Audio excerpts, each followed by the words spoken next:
False pages. Uncover hidden history and untold truths. Rome did not fall because one day barbarians knocked down the gates.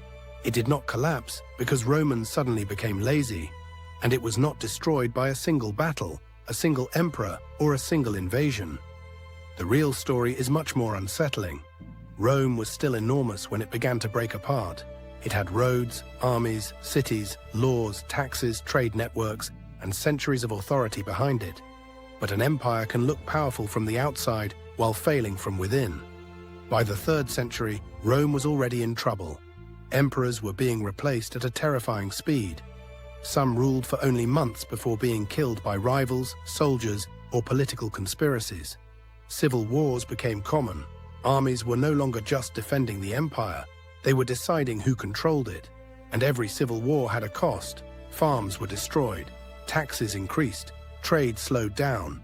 Soldiers who should have been guarding the borders were fighting other Romans instead. Rome had built its strength on stability. Now stability was disappearing.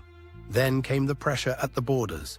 For centuries, Rome had faced threats beyond the Rhine and Danube rivers. But in the late 4th century, entire populations began moving across Europe. The arrival of the Huns pushed groups like the Goths toward Roman territory. In 376, the Roman Empire allowed many Goths to cross the Danube and settle inside its borders. At first, this was not necessarily a disaster. Rome had absorbed outsiders before. The empire often recruited non-Romans into its army and even granted citizenship to conquered populations. The problem was what happened next. Roman officials mistreated the Gothic refugees. Food was scarce. Corruption was everywhere.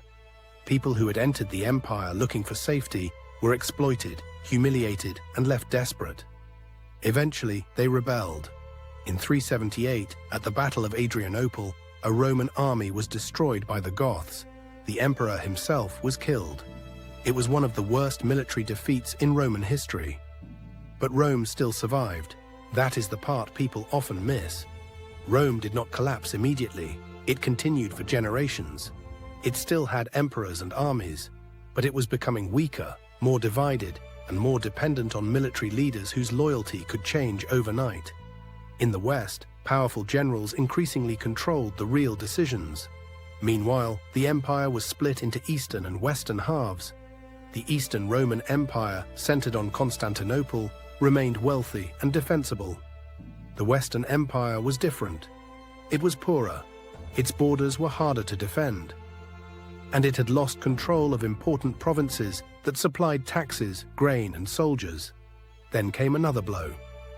In 439, the Vandals captured Carthage in North Africa. That mattered more than most people realize. North Africa supplied grain, wealth, and tax revenue. When Rome lost North Africa, it lost one of the financial foundations that kept its armies alive. Without money, soldiers could not be paid. Without soldiers, borders could not be defended. The collapse became a cycle. By the 5th century, the Western Roman Empire was no longer truly controlling much of Western Europe. In 410, Rome itself was sacked by the Visigoths. For Romans, the shock was enormous. The city had not been captured by an enemy army in nearly 800 years. Rome was sacked again in 455 by the Vandals. Still, the empire limped on. The final symbolic moment came in 476 when a Germanic leader named Odoacer removed the last Western Roman emperor, Romulus Augustulus. There was no great final battle, no giant explosion. The Western Roman Empire simply stopped having an emperor. But Rome itself did not vanish. Its laws, language, and ideas shaped Europe for centuries. And in the East, the Roman Empire continued for almost another 1,000 years. So why did Rome fall? Not because barbarians were stronger, not because one emperor failed. Rome fell because it became trapped in a long chain of crises.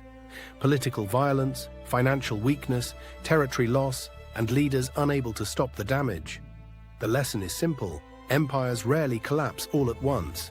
Usually they weaken slowly. Until one day, everyone realizes the world they knew is already gone. This is False Pages, history you thought you knew. If you enjoyed this journey through history, please take a moment to like this video and subscribe to the channel. It truly helps us keep uncovering the stories you thought you knew. Until next time, this has been False Pages.